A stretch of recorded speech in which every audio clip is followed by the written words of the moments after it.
My spouse is driving me crazy. Hey. Have you ever said that or thought it? Yeah, you have. I've so thought that about you a million times. Welcome to Marriage Monthly. I'm Melissa. This is Gabe. Hello. We're glad you're with us today. Now, this is a common problem, you know? Yes, like it is. Your spouse drives you crazy. Yeah, it's just, huge, it's right? natural. It's natural.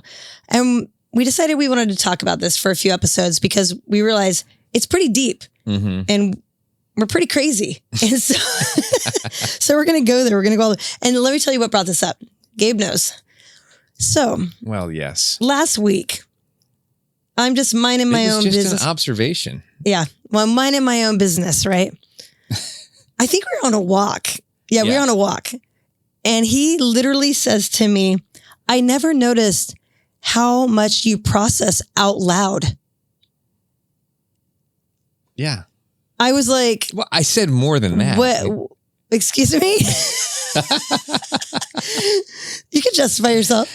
Okay, here's what I said, is that I said, it never occurred to me that the way you process a thought comes into your head and you speak Out. it. Yeah, like it's just, or you see something and you comment on it. And it's just like, it must be, kind of exhausting actually. See, you don't have to wonder what I'm thinking because I will say it. Yeah. So we've been married almost 28 years this next week.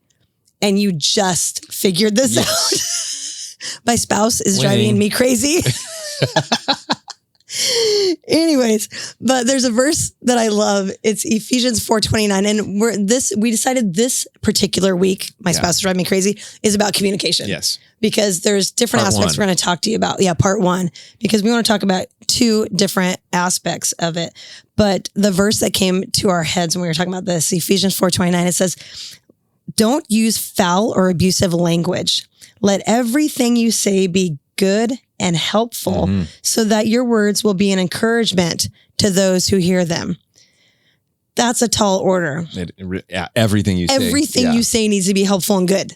Yeah. And that's with your spouse. And a lot of times our spouse is driving us crazy and we're not being helpful or good. We're being antagonistic and mean and rude and just, trying to get our way, defensive, whatever that may look like. And so a lot of times that communication piece from that verse is terrible because we're irritated with each other. Yeah. So we do want to talk about two ways regarding communication, and Gabe's going to kick off with our first one. Okay. So the first thing about this issue is a lot of times the reason why your spouse is driving you crazy is because they're different than you, right? Exactly. And a lot of times in your head, you're like, why aren't you just like me? And, I think what's important, there's a quote that says, if both of you are exactly the same in marriage, one of you is not necessary. Right. So what we want to do then is understand our differences. That's the first thing we want to do. And when it comes to my spouse driving me crazy, and differences are important, in many ways, differences are the reason why God brings people together, and it's the strength, right? Because the Bible says in Proverbs 27:17 says, as iron sharpens iron, so a friend sharpens a friend. And I do realize that in order for iron to sharpen iron, there has to be a clashing.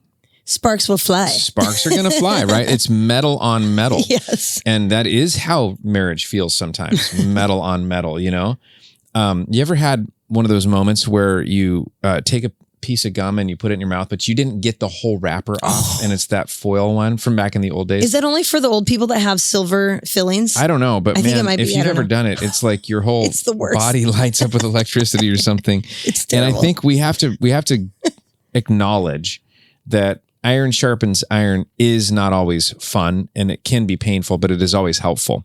And so we have to understand our differences. And I was thinking about, what are a few differences between husbands and wives specifically in this? And I think one, there can be, and I don't think it's always gender-based necessarily. I think there can be, different ways this works itself out. But I think there can be a communicative and a non-communicative spouse. I didn't say that second word. A communicative and non-communicative spouse, meaning that's tricky. Somebody that likes to talk and is readily going to express themselves, and somebody who's more reserved and is not as readily going to express themselves. on eaglefamily.org, it goes like this. It says, men tend to use more concise, short language, while women lean toward lengthy, detailed manner. And it's just a tendency, right? It's not true of everybody. But they say, think of it this way. Men are bullet points, women are paragraphs.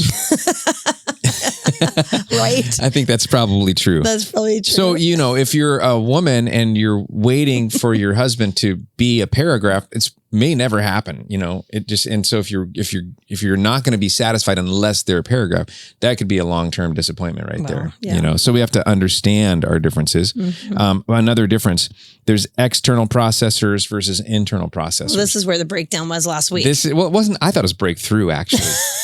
Yeah. I was offended. I know. I thought I was like just sharing something cool, and then I saw the look on your face when I said it. I was like, "Oh crap!" I think so. You think I talk too offended much? Somebody, yeah. But okay, external processors, internal. So I'm an internal processor. Right. So if Melissa asks me a question, I don't always have an answer right away, or if I do, it's not always well thought. If I feel pressure to give an answer right away, sometimes it's not well thought out. And so there's times where I'll be thinking about something for a day before I'll come up with an answer. In fact, I remember I had given you like an answer to something we were talking about a couple of weeks ago. And it was sort of this knee-jerk answer. And I didn't really know why I was saying what I was saying. And then yesterday on our other walk, I remember saying, hey, you know that thing I told you about this? I've thought that through more. And this is actually the reason why I said what I said, and it was about something I would like or not like to do in the future or something. But, Melissa's an external processor, meaning she thinks out loud. And so I've known that, but it didn't dawn on me. What's actually happening is you're seeing a green car and then you're saying, look at that green car, I don't like it, or I like it. I like it. I don't like it. Yeah. Whatever the that thought person is. in it. What is it? Yes. So for me, I'm having just as many thoughts. They aren't. Are you? Yeah. They just aren't coming out. Really? I know that there's this accusation from women to men that we have a neutral, which I think is true. Sometimes you guys have I'm not thinking anything zone. That's true. But Girls most often there's stuff going on in there, I don't know, whatever. Anyways, external processors, internal processors. And then, then there's direct and indirect. I'm thinking about differences in communication. There's direct versus indirect. I'm probably more of an indirect communication person. And so I might say something going like, well, if I say this, surely she's going to be able to connect the dots to what I really want. So kind of beat around the bush? Kind of beat around the bush, and kind of like maybe I'll say something that I think, well, then she'll connect the dots, and that way I don't have to be offensive, or I don't have to, and sometimes I don't have to be firm that way. I can just hint at it. And you're definitely more direct. In fact, you're so direct that you'll tell me what you want for your birthday. And I love that, actually, because then I don't have to guess. Well, because if you say ice cream sounds nice, I'm like, okay. Yeah. Do you want ice cream? Because if you want ice cream, let's go to Mike's Drive-In. Right. Like, let's just get there. Yes. So anyways, those are some differences that I think we have to be aware of. But here's the thing. No matter what it is, we have to be gentle. We know that Ephesians 4:29 makes it like, let everything be helpful. Yeah. That means gentle. That means thoughtful. It means so many things, right? Yeah. That's the hard part about this. But here's a few things you can do, and then we're going to move on to part 2. So first, be a student of your spouse. I think that's so important. Be a student of your spouse. What's their style? What are they like? And maybe you can be more tactful than me in pointing out what you've noticed. But still know what they do. Know why they do. Why are they doing what they're doing? You know, if they're not talking a lot, is that because they're an internal processor, and that's okay, and give them some space? Right. And Don't be offended by that. Don't be offended by it. What's behind that, and how can you appreciate it? And I've learned how to communicate things with Melissa that might be like issues, okay? Because that took me a little while of noticing, like, how do I say, instead of saying like, hey, we need to talk. That's the worst thing I could say to Melissa is, hey, we need to, because then she's building this up in her mind, like, oh my gosh, what is this thing? Okay. So I have a story to tell you about what I've learned and how I've learned to do this. And then Melissa's going to share the other part of this. But there were 2 brothers, and one was going to take a vacation. So the brother says to the other brother, can you look after my cat while I'm on vacation? And the other brother says, sure, no problem. A week later, the brother comes back from vacation, says, how's the cat? And the other brother says, oh, sorry, man, that cat's dead. And the brother says, what? The other brother says, yeah, sorry, the cat died. And the other brother says, are you kidding me? Man, you just don't spring that on somebody. The other brother says, well, how should I have done it? And he says, I don't know, prepare me a little, tell me the cat was on the roof and you walked out and saw it and it started sliding and you ran over to get it, but you didn't make it in time and you took the cat to the vet to try to save it. And after that, you can say, I'm really sorry, but your cat passed away. That's the way you prepare somebody. The other brother says, got it. I understand now. Then the first brother changes the subject and asks, how's grandma? The other brother says, well, she was on the roof. She slid. Yeah, she slid. I tried to catch her. That's gross. I know.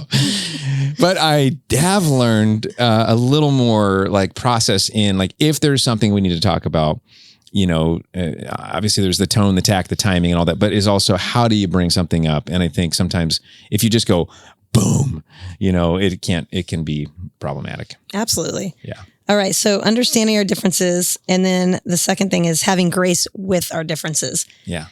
And this is kind of a big deal when we were talking about this. We were like, oh, you know, our differences can be so annoying because anything different from you feels wrong. It's like, this isn't normal. Yeah. This is annoying, you know. But I was thinking of, again, Ephesians 4 is such a powerful passage. I just absolutely love it. But Ephesians 4:32 is so beautiful. It says, be kind to each other, tenderhearted, forgiving one another, just as God through Christ has forgiven you. You think about grace, think about Jesus, like what he does. I was looking through these words and one of them was that be kind. And I was like, what does that mean exactly? Well, it means generous, helpful, thinks of others' feelings. Gabe is so good at this. He's always thinking about other people's feelings. He's always full of compliments for me. He gives me flowers every week. He has a gentle voice with me, you know, and that's important, especially men a lot of times don't have a gentle voice with their spouse and it can be a little scary. You know, some chicks too. I mean, I'm pretty loud. I'm Italian. But Gabe also has a sweet touch with me. He's never rough. He doesn't smack my hair and shove me around and kid with me like, you know, and I don't like that. I don't think any woman wants to be treated like that. So kindness, being kind, there's a gentleness to that. And then tenderhearted. I love tenderhearted. Tenderhearted means being very gentle and kind. It shows love and even pity. Isn't that interesting? Yeah. Even pity. It's saying it feels the feels. You know, you feel the feelings and you're okay with that. You're a tenderhearted person. And I was just thinking, Gabe and I went and saw Sounds of Freedom. If you haven't seen that movie with Jim Caviezel, you should probably go see it. Wow, It's about sex trafficked children. And it was really difficult to watch. And Gabe cried the entire movie. Yeah. But for me, I like seeing his tenderhearted ways because I think it makes him special. And it shows that he is a soft lover and he wants the world to be a peaceful, loving place. And he's tender toward that. And I like that. And so this verse says to be kind and be tenderhearted. Well, some of us that are assertive and aggressive aren't as good at that. So that's something I'm learning. And then forgiving. Oh man. Letting go of resentment and anger. Isn't that good? That's what it said when I looked up what is forgiving. Letting go of resentment and anger. To resentment and anger, and to give mercy and have compassion. That's what grace looks like. Are those three things from Ephesians 4:32. And I love that. So don't make a big deal out of everything and pick your battles, you know, see their side and don't be pushing your agenda all the time. And we've talked about that several times on here, but it's hard not to push your own agenda. You know, you have your ways, right? And you're just like, okay. So just remember this, when you're annoyed by them, here's some helpful tips. First of all, don't let doubt creep into your marriage because a lot of times our differences almost make us doubt if this is really worth it. Yeah. Don't you think? And so sometimes our differences, like for me, opposites attract. The other day we had an activity at our house and we were walking around saying our favorite ice cream and Gabe's like vanilla. I literally was like, are you kidding me right now? It's vanilla. I said like, vanilla bean. It's the boringest. And then you changed it to French vanilla. Actually, I think that's my favorite. Differences. But that's a silly one. But I'm just saying like, we couldn't be more opposite in most things. And if you're not careful, you can look at those differences and be like, we're just not compatible anymore. You know, I mean, maybe this isn't worth the effort anymore. Instead of understanding our differences and having grace with each other's differences, we're like, maybe I'll just give up because this is too hard because they're too different for me. Listen, you don't want to marry someone just like you. I promise you. It's not. Oh, that'd be the worst, wouldn't it? Figure out how to deal with the differences.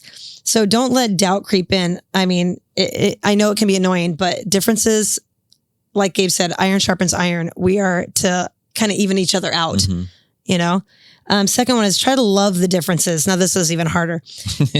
Again, Gabe's an internal processor. I'm an external processor. Sometimes I'm looking at him thinking, what are you thinking right now? Because he's not saying anything, but I can see he's thinking, right? And that can be a little bit annoying sometimes. But I need to learn maybe to be a little bit more intentional about not just saying everything I see and everything I want to say, but maybe thinking before I speak, which is what the Bible says. We have 2 ears and 1 mouth for a reason. And us external processors could probably utilize that a little bit better. But that's something that I love Gabe's difference. Yes, it annoys me sometimes, but yes, I can learn from that. And I'm better if I can learn from that. Another one is plan and do fun stuff together. We talk about this all the time. Yeah. Make memories. Shared experiences bring you together. They give you something to talk about. Gabe and I always have a trip planned, always have a thing that we're doing because it brings us together. It gives us something fun to talk about that's outside of drama, you know, work and kids and things like that. Like it gives us something fun to look forward to. So I think that's a really big deal. And lastly, always lean towards each other and not away from each other. And what I mean by this is be intentional with each other, make time for each other, serve each other, love each other, understand each other, make each other a priority, count on each other. Because a lot of times our differences will make us lean out. And what we really need to do is lean in and learn to understand and be okay and have some grace with each other's differences, especially in the communication department, because it can be exhausting, but it's so worth it. If your spouse is driving you crazy, you need to show some grace. We all need to show some grace. We need to have grace with each other all the time. Yeah, it's really good. Yeah. That's really good. Well, hopefully this has been helpful for you. And it is just part 1 of My Spouse is Driving Me Crazy. There's more to come. So in next episode, we'll be hitting it again. But we would love to ask you to subscribe and share this content with maybe 1 or 2 or 3 other couples that you know that could use some encouragement. And we will be back again to give you the next round of My Spouse is Driving Me Crazy.